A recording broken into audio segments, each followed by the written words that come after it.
Good morning students, welcome to your accountancy lecture. Today we are going to start with a new topic, that is interest on debentures.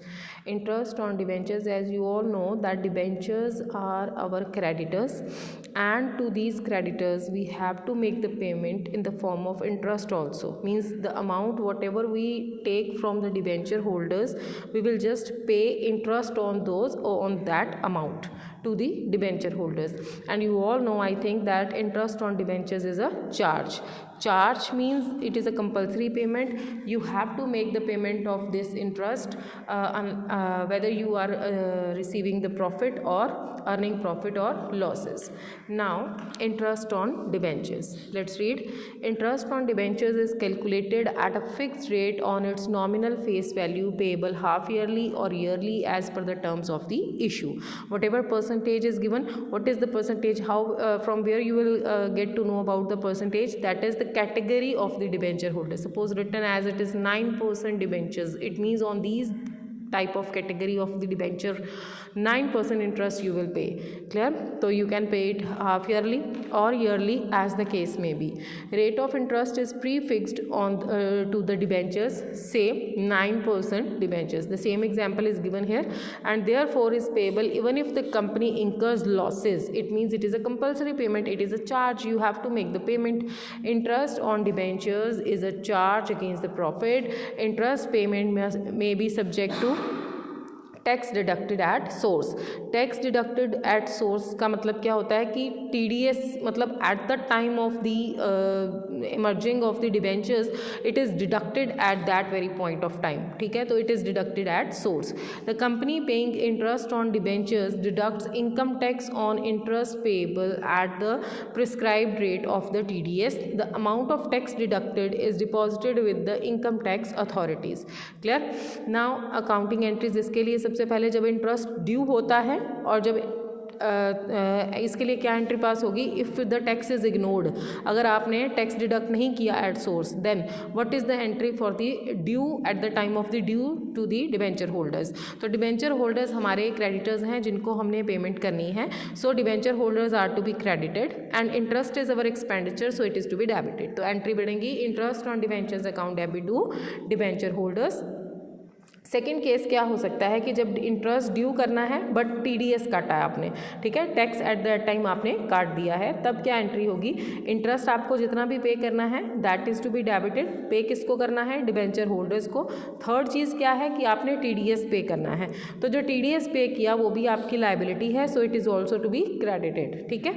Next है when interest is paid. ये तो due की entry है, जब interest due हुआ, जब interest पे हुआ तब एंट्री क्या बनेगी. जो डिबेंचर होल्डर्स आपके क्रेडिटर्स थे, now they become the receiver, they will be debited.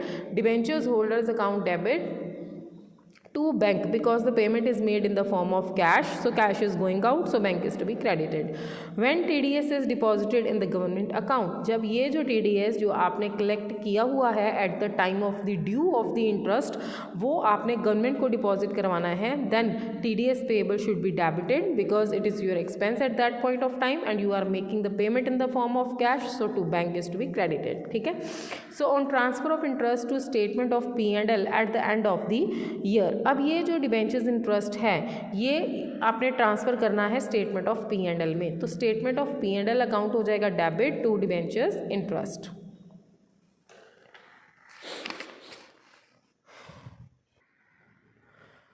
Now let's start with the question. Time Sports Limited issues 15,000 10% debentures of ₹100 each on 1st April 2019. Clear कि 15,000 debentures उसने किए हैं और 10% डिबेंचर्स हैं, तो it means rate of interest कितना है? 10%. Payable on 1st April 2019. The issue was fully subscribed. 1500 के 1500 सब्सक्राइब हो गए. According to the term of the issue interest is payable on half yearly basis. Half yearly means अप्रैल, मई, जून, जुलाई, अगस्त, सितंबर. मीन्स आपने हाफ ईयर मीन्स सितंबर को, देन आफ्टर दैट 31 मार्च को आपने ये जो इंटरेस्ट है वो पे करना है.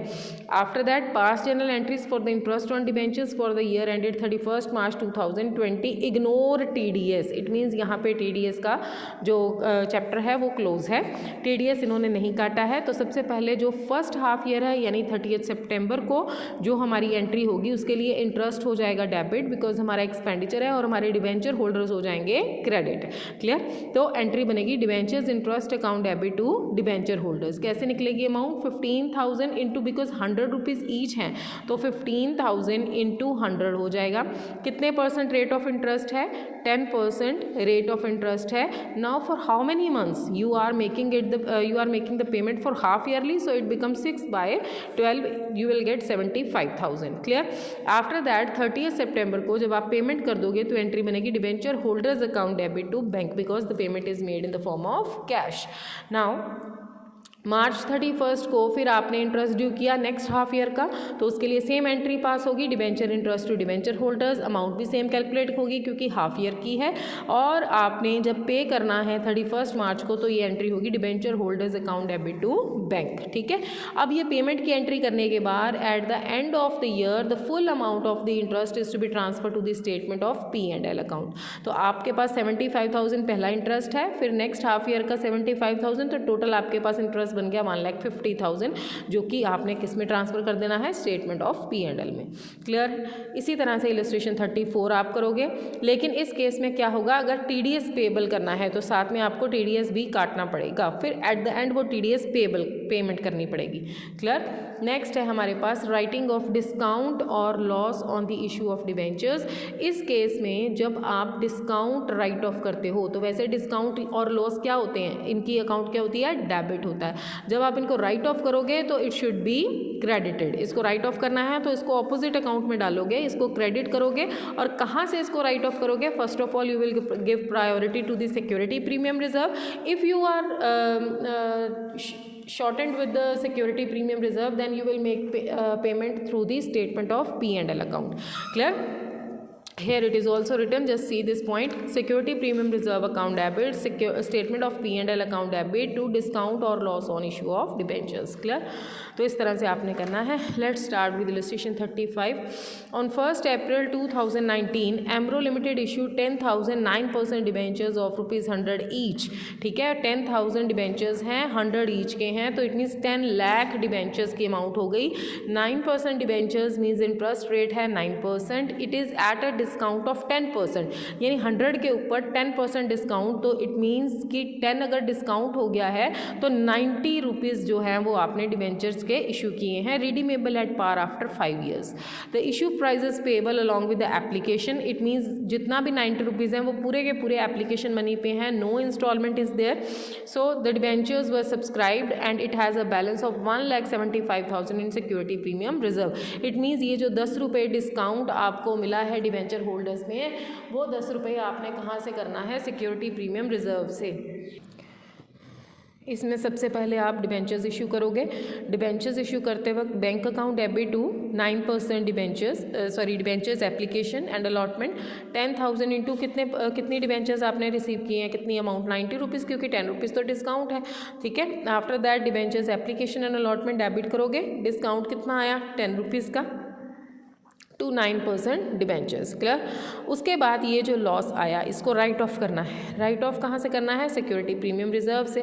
सिक्योरिटी प्रीमियम रिजर्व हमें दिया है 1,75,000, जबकि हमारा डिस्काउंट कितना है? 10,000 इंटू 10, इट मीन्स 1 लाख। तो you can easily right of your discount from the security premium reserve. ठीक है? तो 1 लाख का पूरा आपने यहाँ से यूज़ कर लिया, और बाकी जो सिक्योरिटी प्रीमियम रिजर्व बचता है उसको आप ट्रांसफ़र कर दोगे P&L में। क्लियर? नेक्स्ट है हमारे पास issue of debentures at a discount to the vendors. रजी ये चीज़ें हम पहले डिटेल में कर चुके हैं। जब वेंडर्स को करते हैं तो वेंडर्स अकाउंट जो है वो क्रेडिटर हो जाता है, जिसमें कंसिडरेशन अदर देन कैश है। हमने किए हैं ये क्वेश्चंस पीछे। ठीक है? कंसिडरेशन अदर देन कैश किया है, जो बैलेंसिंग फिगर है वो गुडविल में आ जाएगी। अगर क्रेडिट साइड कम होगी तो हम कैपिटल रिजर्व में डाल देंगे। क्लियर? और उसके बाद जैसे भी आपने डिस्काउंट दिया होगा वो डिस्काउंट जितने रुपीज़ का भी होगा उसको हम राइट ऑफ करेंगे। कहाँ से? सिक्योरिटी प्रीमियम रिजर्व से। अब इस क्वेश्चन में सिक्योरिटी प्रीमियम रिजर्व नहीं है तो हम किससे करेंगे, P&L से।